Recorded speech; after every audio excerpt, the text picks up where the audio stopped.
BRS Medchal జిల్లా అధ్యక్షుడు MLC చంబీపూర్ రాజు పుట్టినరోజు వేడుకలు ఘనంగా జరిగాయి. తన నివాసంలో బర్త్డే వేడుకలకు అభిమానులు, కార్యకర్తలు భారీగా వచ్చారు.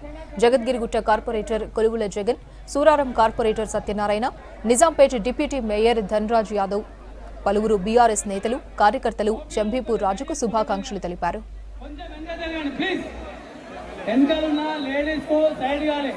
దయచేసి మీరందరూ కొద్దిగా ఎంజాయ్ జరగండి. ఎంతలో లేడీస్ ప్లీజ్ బాబు మీరు మోపిల్లలు కొద్దిగా లేడీస్ సైడ్ మనంగా ఇట్లా ఇబ్బంది పెట్టుకోవడం కరెక్ట్ కాదు. వచ్చిన వాళ్ళు బాధపడుతూ ఉన్నారు. చాలా దూరం నుంచి కూడా వచ్చేసి ఈరోజు వారి పనులను ఖరాబు చేసుకొని వస్తూ ఉంటే మనం ఈ రకంగా వేదిక మీద ఇంత చేయడం కరెక్ట్ కాదు. దయచేసి అర్థం చేసుకోవాలి. మీరు నన్ను ఇంత పెద్ద మనసుతో ఆశీర్వదించడానికి ఇచ్చేసి మీరందరూ మీరే ఈ ప్రోగ్రామ్ ఖరాబ్ చేసే విధంగా చేయడం అయితే మంచిది కాదు. దయచేసి ఒక సైడ్ కూడా అందరూ లైన్గా రావాల్సిందిగా విజ్ఞప్తి చేస్తూ మరి ఇక్కడ బోరంపేట మల్లంపేట వరకు ట్రాఫిక్ జామ్ అనే సమాచారం వస్తూ ఉంది. దయచేసి నేను పోలీస్ మిత్రులకు, టీఆర్ఎస్ పార్టీ మన వాలంటీర్గా ఉన్నటువంటి మిత్రులందరూ కూడా విజ్ఞప్తి చేస్తూ ఉన్నా, ఆ రోడ్డు క్లియర్ చేయాల్సిందిగా విజ్ఞప్తి చేస్తూ ఉన్నా. ఎందుకంటే మన వల్ల ఇంకో ఇబ్బంది పడకూడదు.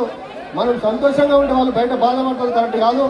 దయచేసి మన వాళ్ళు సహకరించి ఎవరైనా రోడ్ల మీద వెహికల్స్ పెట్టినట్టయితే తీసేయాల్సిందిగా, లేదా పోలీస్ మిత్రులు నెంబర్ చెప్తే మేమన్నా వారికి చెప్పి తీస్తాం. దయచేసి మరొకసారి విజ్ఞప్తి చేస్తా ఉన్నా, నేను సాయంత్రం వరకు ఉంటా. నన్ను మీరు కలవడం కంటే కూడా, నేను ఇంతకుముందు చెప్పి మళ్ళీ చెప్తాను, నన్ను కలవడం కంటే కూడా భోజనం చేస్తే నేను సంతోషిస్తాను. ఎందుకంటే మన వాళ్ళు అందరికీ కూడా భోజనం అరేంజ్ చేస్తారు కాబట్టి భోజనం చేసిన తర్వాత కూడా మళ్ళీ కలుసుకున్నాం. దయచేసి సహకరించాలి. వేదిక పైన ఈ విధంగా ఉంటే కరెక్ట్ కాదు. నందిగా ఓపెన్ చేయండి అందరూ.